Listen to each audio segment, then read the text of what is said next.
A very good morning to all of you. My name is Polly and I welcome to you all on my YouTube channel Polly English Hub.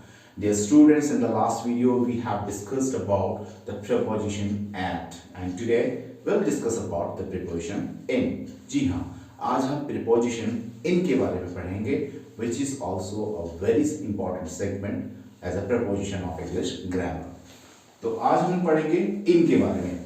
जैसा कि मैंने आपको बताया था last video में, eight इस्तेमाल किया जाता है स्मॉल प्लेसेस, स्मॉल जगह या छोटे मोहल्लों के लिए, जगहों के लिए। उसके अपोजिट इन इस्तेमाल किया जाता है बड़ी जगहों के लिए, बड़े प्लेसेस के लिए, यानी कि बिग प्लेसेस। और इनका इस्तेमाल यहां हम कर रहे हैं मे के सेंस में। जब आप बड़े शहरों, बड़ी जगहों के लिए इस्तेमाल करते हैं तो उस समय आपको प्रीपोजिशन इन को यूज करना है। जैसे example, I live in Delhi. I live in Delhi, मैं दिल्ली में रहता हूं। या India is in Asia. India Asia में है। मे के सेंस में जब आप बड़े प्लेसेस, बड़ी जगहों को शो करने वाले होते हैं सेंटेंसेस में, तो उसमें आपको प्रीपोजिशन इन का इस्तेमाल करना है, एट का इस्तेमाल नहीं करना है। So this is the first use of preposition in English grammar. Now the second use of preposition in, this is also very crucial, very important, बहुत जरूरी है हमें समझना। इनका इस्तेमाल हम फ्रेजेस के रूप में भी करते हैं। फ्रेज के रूप में, जैसे in the night, in afternoon,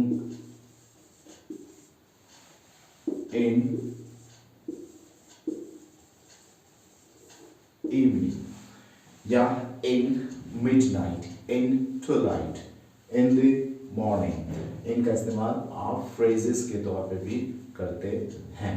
लेकिन मैं आपको इंपॉर्टेंट बताने वाला हूं, एक इंपॉर्टेंट बात, जैसे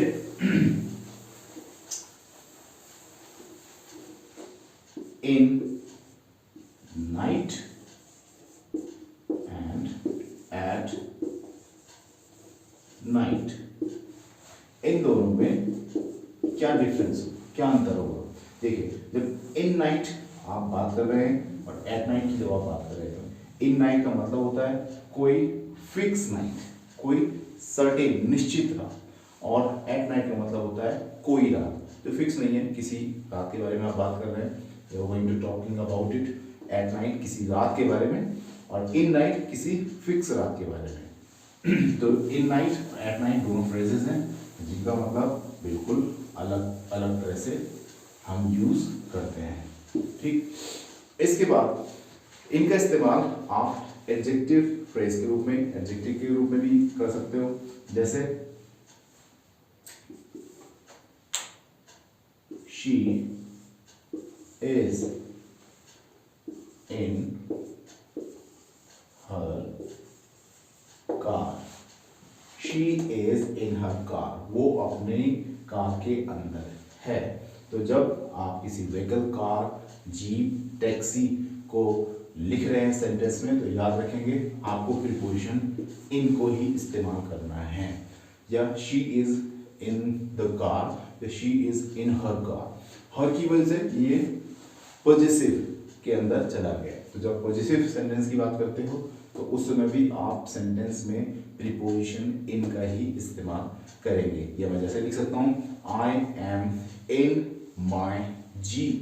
आप ऐसे भी सेंटेंस को लिख सकते हैं। So this is the second use of preposition.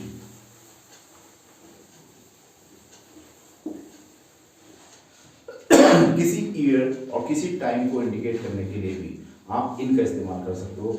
जैसे in 1990, in January, in a week, right. तो टाइम और मंथ को या वीक को या डे को इंडिकेट करने के लिए भी आप प्रीपोजिशन इन का इस्तेमाल करते हैं। And yes, one more important use of preposition in English grammar is as according to permanent action। जब कभी आप permanent action के बारे में बात करते हैं, यानी कि एक स्थायी कार्य, एक स्थायी कार्य, जैसे हमने डिस्कस किया था प्रीपोजिशन एट में एक अस्थायी कार्य के लिए जो फिक्स नहीं था, जो स्टेबल नहीं था।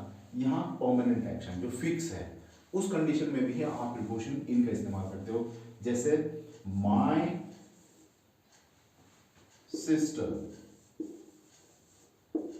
Is in the army, my sister is in the army. तो ये परमानेंट एक्शन है, फिक्स है कि वो आर्मी में है। तो उस कंडीशन में भी आप प्रीपोजिशन इन का इस्तेमाल करते हैं। जब कभी भी आपके पास प्रीपोजिशन परमानेंट एक्शन को शो करने के बारे में बात करेगा, सो दैट टाइम आप उस समय इस्तेमाल करेंगे प्रीपोजिशन इन।